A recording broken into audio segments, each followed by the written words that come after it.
अहो असू द्या, हो असू द्या साहेब. आपलं वाटोळं झालं. आपली इंजवडीची सगळे आयटी पार्क चाललं बाहेर.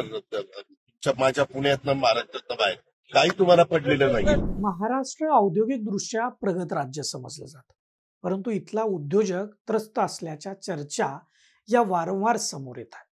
कधी हिंजवडी आयटी परिसरातल्या कंपन्या बाहेरच्या राज्यात गेल्याच्या बातम्या येतात, तर कधी चाकण, पिंपरी चिंचवड, भोसरी, रांजणगाव आणि इतर ज्या MIDC आहेत तिथल्या कंपन्या बाहेर चालल्याची चर्चा होते. याचं कारण तपासलं तर तिथल्या उद्योजकांना वाहतूक कोंडीबरोबरच स्थानिक दादागिरीचा त्रास भेडसावत असल्याचं समजतं. त्रास देणारी ही लोक नेमकी कोण आहेत? पुण्याच्या दादागिरीमुळं पुण्यातलं उद्योग आणि व्यापार क्षेत्र बेजार झालंय, या संबंधीच आपण या व्हिडिओमध्ये सविस्तरानं बोलणार आहे. नमस्कार, मी दीपक दराडे आणि तुम्ही पाहताय फॉर द पीपल न्यूज. मंडळी, पुण्याच्या उद्योग आणि व्यापार क्षेत्रात दादागिरी वाढली आहे आणि त्यामुळं पुण्याचा विकास खुंटलाय असं मुख्यमंत्री देवेंद्र फडणवीस यांनी विधान केलंय. त्यानंतर पुण्याचे पालकमंत्री आणि उपमुख्यमंत्री अजित पवार यांनी हे दादागिरी अजिबात खपवून घेतली जाणार नाही, मकोका कायद्याअंतर्गत कारवाई करण्याचे निर्देश पोलिसांना दिलेत असं थेट सांगितलं. तुम्हाला काय वाटतं? सरकार यांचंच आहे, यांचेच आमदार खासदार आहेत आणि पुणे, पिंपरी चिंचवड महापालिका यासह पुणे जिल्हा परिषदेवर यांचंच राज्य आहे. आता नगरसेवक नसले तरी प्रशासकाच्या माध्यमातून सत्ताधारी कारभार तेच पाहतायत. त्यामुळं कुणाच्या आशीर्वादानं ही दादागिरी होत असेल? व्हिडिओ संपूर्ण बघा, त्याच्या खालील कमेंट बॉक्समध्ये आवर्जून तुमचं मत मांडा. व्हिडिओला लाईक करून फॉर द पीपल न्यूज चॅनलला आपण सबस्क्राईब देखील करा आणि फॉलो देखील करा. संपूर्ण भारताचा विचार केला तर महाराष्ट्रामध्ये उद्योगधंद्याला पोषक वातावरण लाभलेलं आहे. ते कुठं? महाराष्ट्रात. त्यामुळे इथला उद्योग बहरला. परंतु कालांतरानं स्थानिकांच्या दादागिरीनं डोकं वर काढलं. आता ही दादागिरी नेमकी कोणत्या स्वरूपाची असते असा प्रश्न तुम्हाला पडेल. तर मंडळी, उद्योग क्षेत्रात अनेक स्वरूपाची कामं असतात. मालाची ने-आण करणं असेल, वेस्टेज म्हणजे कचरा म्हणून जो निघालेला माल असतो, पडलेला जो माल असतो त्याला घेऊन जाणं असेल, सुरक्षा रक्षकांची कंत्राटं असतील, माथाडी कामगार म्हणून मालाची उतरण वा भरती करण्याची कामं असतील, अशी बरीच भली मोठी इथल्या कामाची यादी तुम्हाला सांगता येईल. आणि ही कामं आपल्यालाच मिळाली पाहिजेत म्हणून काही काही स्थानिक नेते जे आहेत त्यांच्याकडून उद्योजकांकडे मागणी केली जाते. उद्योजकही स्थानिकांचा पाठिंबा मिळत राहावा, स्थानिकांना रोजगार मिळावा या हेतूनं ती कामं त्यांना देतात. मात्र ती कामं व्यवस्थित न करता तिसऱ्याच व्यक्तीकडून करवून घेण्याचा प्रकार काही ठिकाणी होतो. परिणामी कामं वेळेवर आणि व्यवस्थितपणे होत नाहीत. कंपन्यांना नुकसान सोसावं लागतं.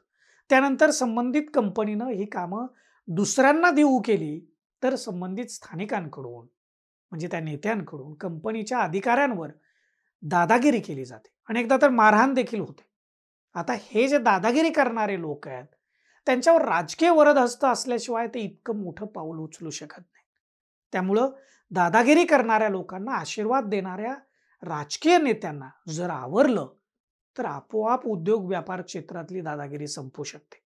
उद्योग क्षेत्रात रस्ते, पाणी आणि इतर मूलभूत सुविधांची वानवा आहे.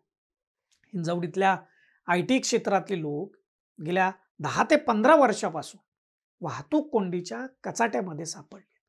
आता हिंजवडी ते शिवाजीनगर मेट्रो सुरू होईल ही जमेची बाजू आहे आणि ती जमेची जरी असली तरी अतिक्रमणांमुळे इथल्या रस्त्यांचा श्वास कोंडला गेला. पालकमंत्री अजित पवारांनी हिंजवडी परिसराची पाहणी केली, परंतु त्यासाठी त्यांनी उशीरच केला. खरं तर हिंजवडी IT क्षेत्रातल्या मंडळींचे एक शिष्टमंडळ 10 जुलै रोजी मुख्यमंत्री देवेंद्र फडणवीस यांना भेटल्यानंतर त्यांनी संबंधित परिसरातील रखडलेल्या कामांचा आढावा घेण्यासाठी सूचना दिल्या आणि तत्काळ त्यावर कार्यवाही करण्याचे आदेश देखील दिले. त्यानंतर लगेचच अजित पवारांनी हिंजवडी परिसराचा दौरा केला. सकाळी सकाळीच ते आले, समस्यांची पाहणी केली, संबंधितांना कानपिचक्या दिल्या. त्यानंतर पुन्हा एकदा पालकमंत्री अजित पवारांनी इथली पाहणी केली. अजित पवार दोनदा आले, परंतु ते सकाळी सकाळी येऊन जातात.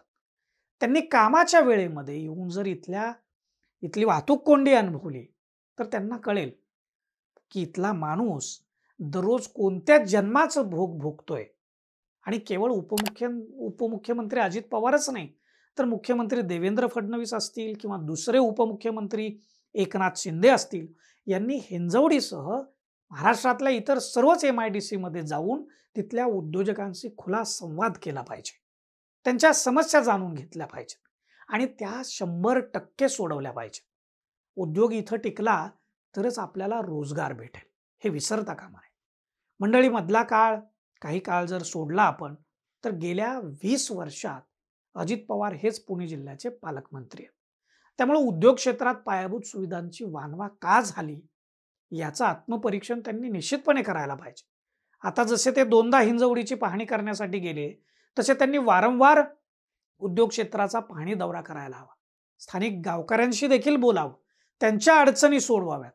जोर जोरात आवाज उठवला तरच तिकडं जर तुम्ही लक्ष देणार असाल, तर इथले उद्योग बाहेरच्या राज्यात का जाणार नाहीत? हा प्रश्न सामान्य माणसाला जर पडतो, तर तुम्हाला का पडत नाही? महाराष्ट्रातला औद्योगिक विकास मोठ्या प्रमाणात कुठं झाला असेल, तर तो पुणे जिल्ह्यातच झाला. पुणे शहरात IT क्षेत्र आणि आजूबाजूच्या परिसरात म्हणजे पिंपरी चिंचवड असेल, भोसरी, चाकण, रांजणगाव, शिरूर, कुरकुम, बारामती, जेजुरी आणि शिरवळ या परिसरातल्या MIDC मध्ये उद्योग आले आणि त्यामुळे इथला विकास देखील झपाट्यानं झाला. या औद्योगिक क्षेत्रात अनेकदा कायदा सुव्यवस्थेचा देखील प्रश्न निर्माण होतो.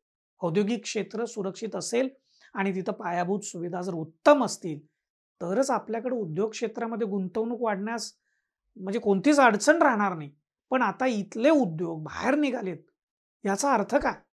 आणि राज्याचे प्रमुख असलेले मुख्यमंत्री देवेंद्र फडणवीस जर पुण्यात येऊन इथल्या उद्योग क्षेत्रात होत असलेल्या दादागिरीबद्दल बोलत असतील, तर त्यातून काय अर्थ घ्यायचा? त्यांचा रोख कोणाकडे आहे असं समजायचं.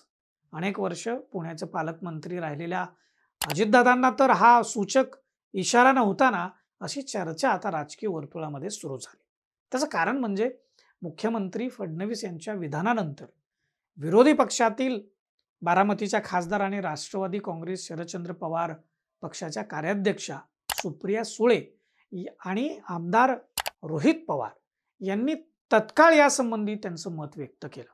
मुख्यमंत्र्यांनी पुणे जिल्ह्यातील दादागिरी कुणाची आहे ती शोधून काढावी आणि ती संपवण्यासाठी त्यांनी प्रयत्न करावा, त्याला आम्ही पाठिंबा देऊ, असंही या दोघांनी जाहीर केलं. छोट्या मोठ्या उद्योजकांवर दादागिरी करणं हे येड्यागबाळ्याचं काम नाही. त्याला राजकीय आशीर्वाद असल्याशिवाय ती संबंधित व्यक्ती दादागिरी करू शकत नाही. स्थानिकांना रोजगार मिळावा हे जरी महत्वाचं असलं, तरी दादागिरी करून उद्योजकांना अडचणीत आणून जर कामं घेतली जात असतील आणि ती व्यवस्थित केली जात नसतील, तर महाराष्ट्रातला उद्योग दुसरीकडे का जाणार नाही असा प्रश्न साहजिकपणे उपस्थित होतो. आणि राजकीय वरदहस्ताशिवाय दादागिरी करण्याची हिंमत होऊ शकत नाही. त्यामुळे सरकारचे प्रमुख असलेल्या मुख्यमंत्री देवेंद्र फडणवीस यांच्याकडेच गृह खातं आहे. त्यामुळे नेमकं कोण दादागिरी करत आहे हे त्यांनी तत्काळ शोधून काढावं. पुणे जिल्ह्यात ज्या भागात MIDC आहेत तिथं कोणाचे आमदार खासदार आहेत हे मुख्यमंत्री व उपमुख्यमंत्र्यांना माहिती आहे. त्यांच्याच पक्षाचे प्रामुख्याने हे लोक आहेत. त्यामुळे उद्योग क्षेत्रातली दादागिरी संपवायला फारसा वेळ लागणार नाही. त्यांच्यासाठी हे फक्त एका आदेशाचं काम आहे. आता बघूयात येणाऱ्या पुढच्या काही दिवसांमध्ये ही दादागिरी कशी संपवली जाते, त्यासाठी कुठले प्रयत्न केले जात आहेत, का आणखी वेगळ्या पद्धतीनं ती पोचली जाणार आहे. तुम्हाला याविषयी काय वाटतं ते व्हिडिओच्या खालील कमेंट बॉक्समध्ये आपण आवर्जून लिहा आणि आपल्या फॉर द पीपल न्यूज चॅनलला सबस्क्राईब करा, लाईक व फॉलो करा. धन्यवाद.